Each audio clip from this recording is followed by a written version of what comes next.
friends, I have one of my favorite coffee mugs and a full cup of coffee, and it is time for us to have a coffee chat. In the last video, I talked about what I thought the likelihood of World War III was going to be, or any kind of major global conflict.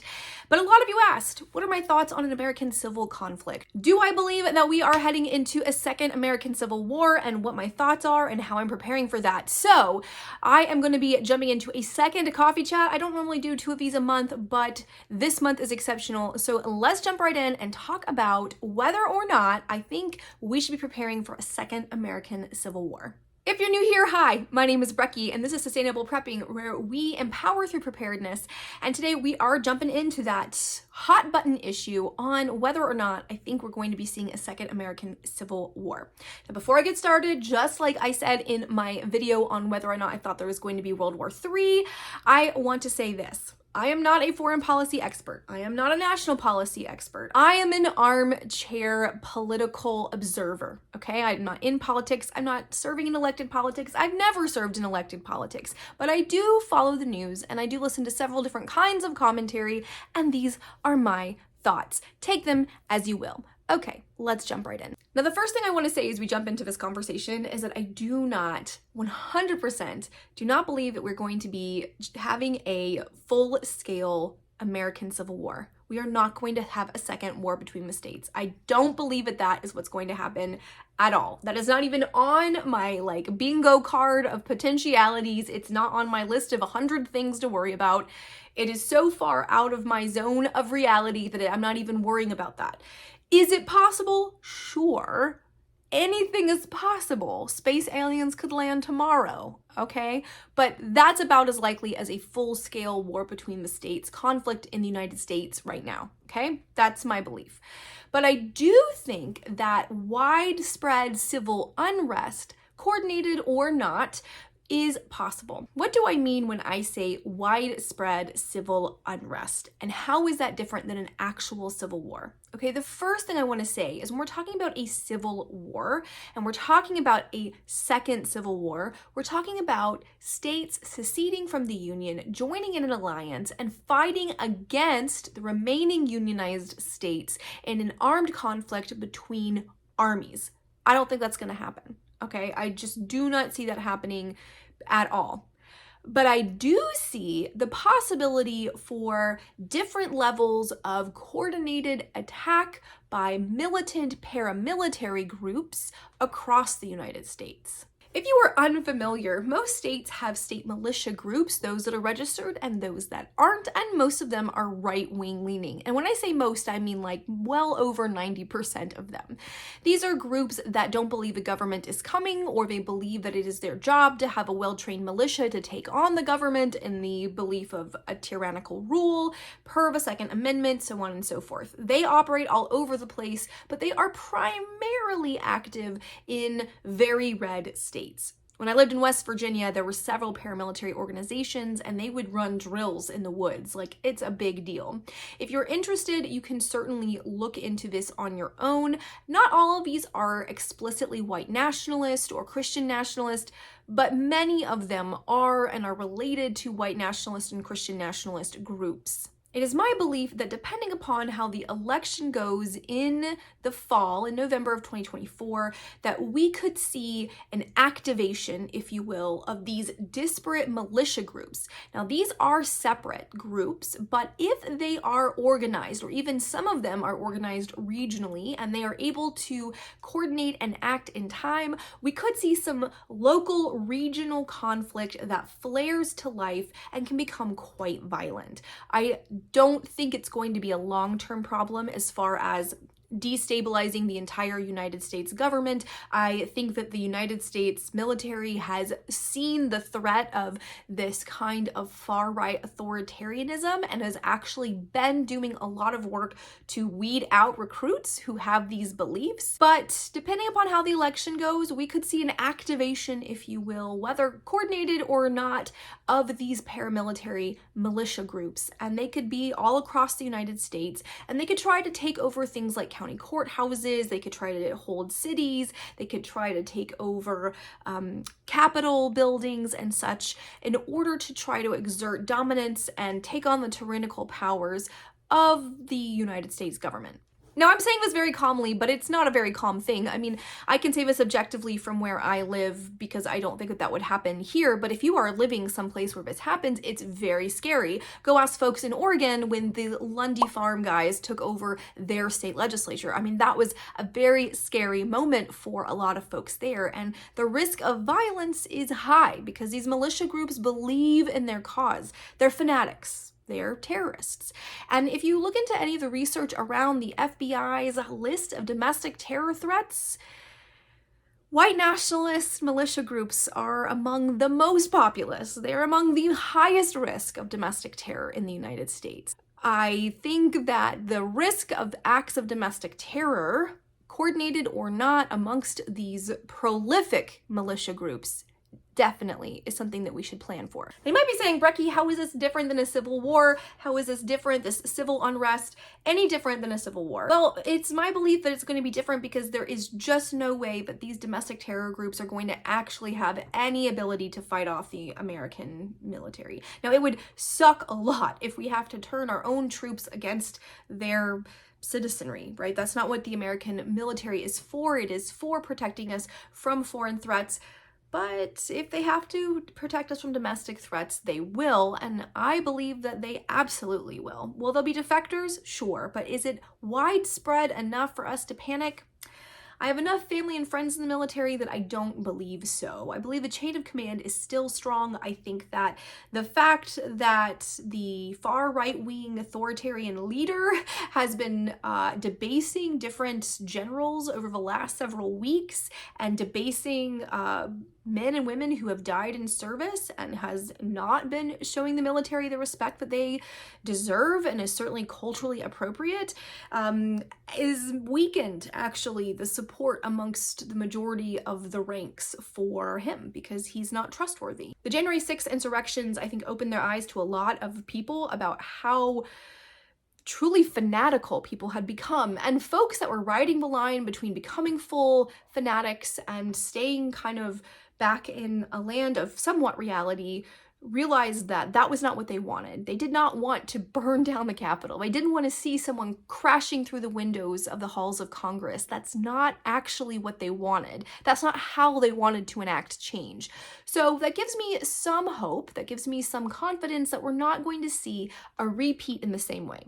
Additionally, now that we know it's possible, the entire military and civil forces are on alert for the same kinds of problems in a way that I think most people thought was not possible before January 6th and the riots and the insurrection attempt that was captured on all kinds of film.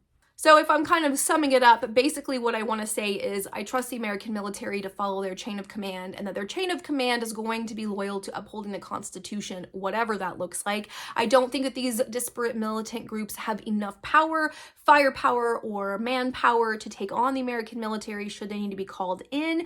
I'm not saying that there isn't a risk of violence. I do think that we need to prepare for localized civil unrest. And what that looks like is going to be completely dependent upon where you are.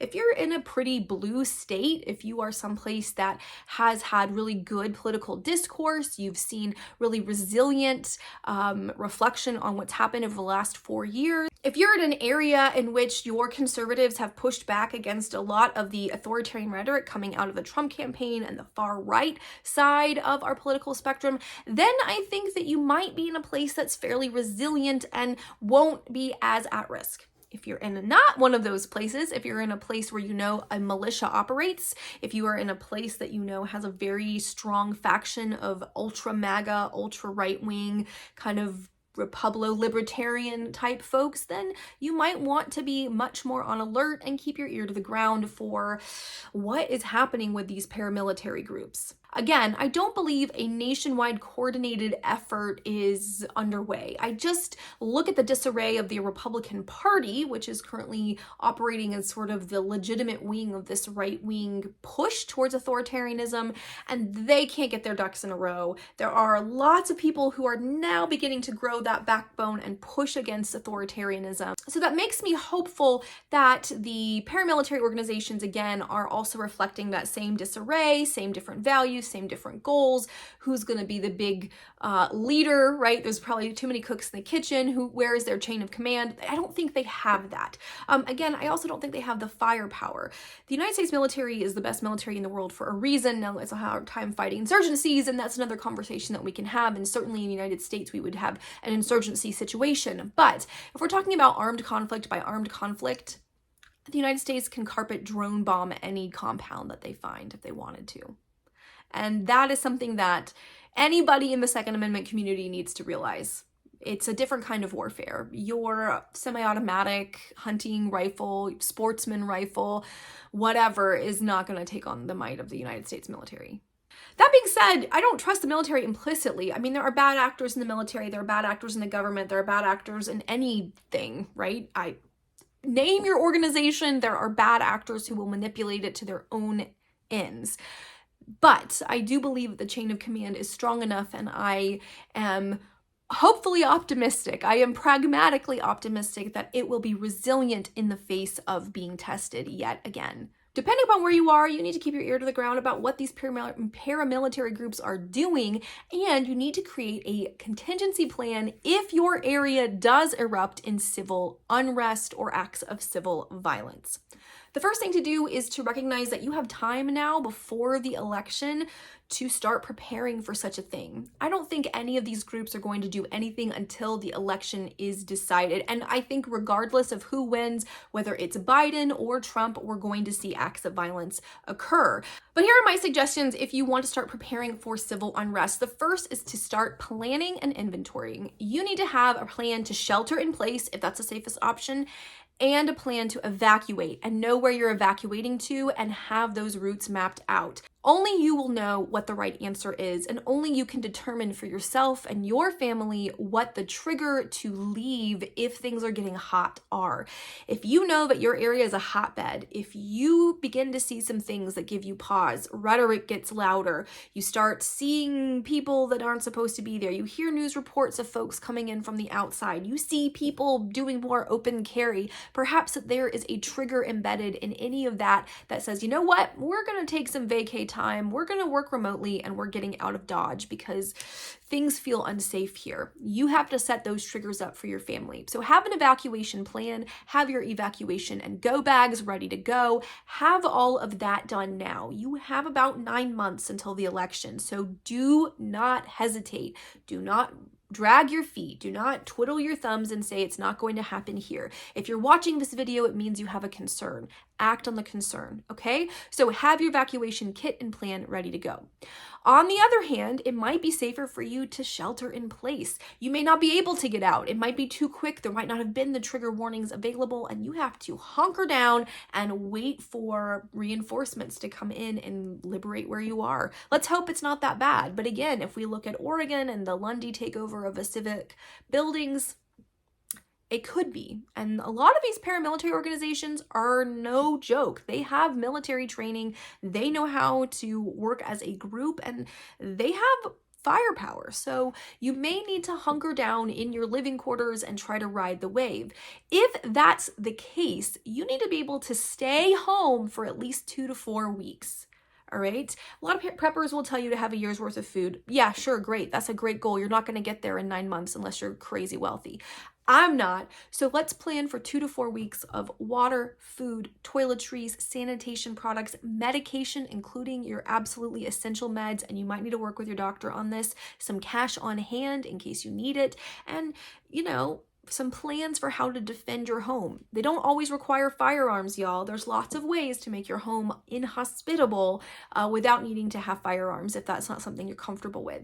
If you choose to have firearms, take the next 9 months to be well trained. The last thing you want is to have a firearm that you can't use effectively and to have it confiscated off of you and become a weapon used against you or someone you love. So if you're going to go that route, get the training you need. So what I'm basically saying is make a preparedness plan. Do the things I've been saying to do. Watch the videos, make a plan, follow your favorite preppers, learn from them, and do the things. You have 9 months. Have food, have water, have medication, have lighting, have backup cash, have an evacuation plan and go bag. Keep your cars topped up over half a tank if you can afford to.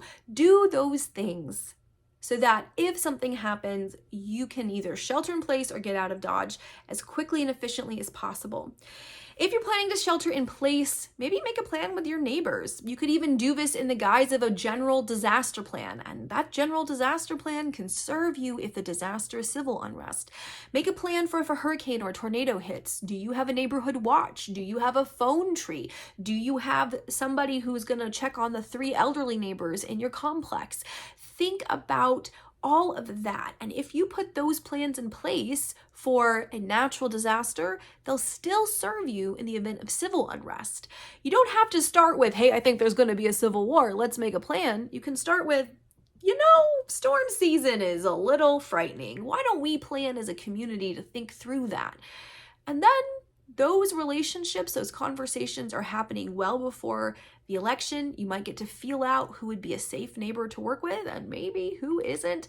And you'll be able to have a plan in place for protecting your place of residence, whatever that looks like, whether it's an apartment complex, townhouses, your own house, neighborhood, your rural street, out in the county, whatever that looks like.